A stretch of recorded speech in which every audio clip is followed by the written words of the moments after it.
Bonjour, je me présente, Marianne, animatrice à la CEF Rive-Sud de Québec et aujourd'hui, on va parler de l'alimentation.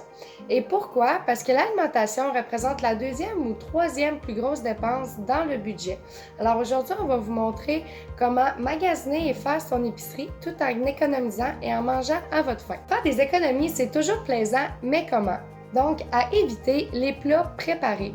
Prioriser les plats préparés maison, comme par exemple des boîtes à lunch pour aller à l'école ou pour aller travailler au lieu d'acheter dans les restaurants. Sinon aussi, ce que vous pouvez faire, c'est de regarder le nombre de kilos versus le prix. Comme par exemple, pour 1 kilo, ça pourrait être 1 $ ou pour 0,89 grammes pourrait être 1,50.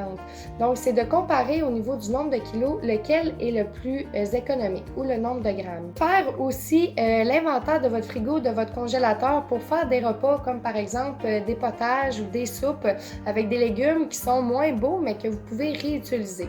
Aussi, vous pouvez prioriser les aliments en vrac, les aliments non transformés versus les aliments transformés. Je peux vous donner un exemple, comme par exemple acheter des noix ou des noix enrobées de chocolat. Les noix qui ne seront pas transformées ne seront pas taxables, alors que les noix transformées qui vont être enrobées de chocolat vont avoir des taxes. Donc, c'est tous des trucs pour économiser en faisant notre épicerie. Donc, les stratégies de marketing existent et souvent, ils vont exister en sollicitant nos 5 sens. Donc, premièrement, pour le toucher, ils peuvent être sollicités au niveau des aliments qui sont à la hauteur de nos bras ou à la hauteur des yeux des enfants qui vont permettre de le prendre et le mettre dans le panier.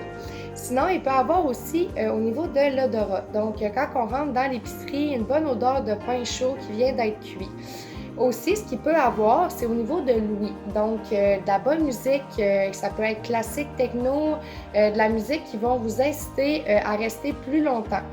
Aussi, ce qu'il peut avoir, ça peut être au niveau de la vue. Donc, des couleurs plus chaleureuses, des couleurs qui vont vous inciter justement à rester, qui vont être moins frappants au niveau des yeux et qui vont plus être au niveau relaxant. Un des sens aussi qui est sollicité, c'est le goût. Donc, vous pouvez aller dans des épiceries et puis des fois, vous pouvez voir qu'il va y avoir des dégustations.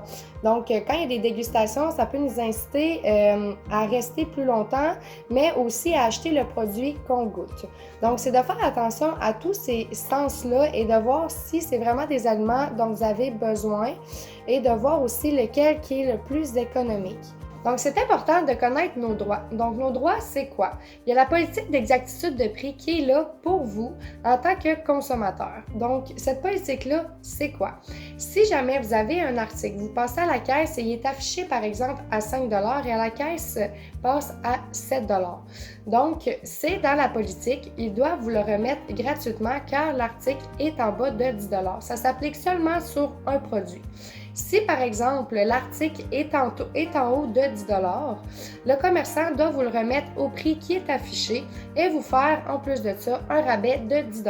Si vous voulez plus de renseignements concernant cette politique, vous pouvez vous référer au site de l'Office de la protection du consommateur.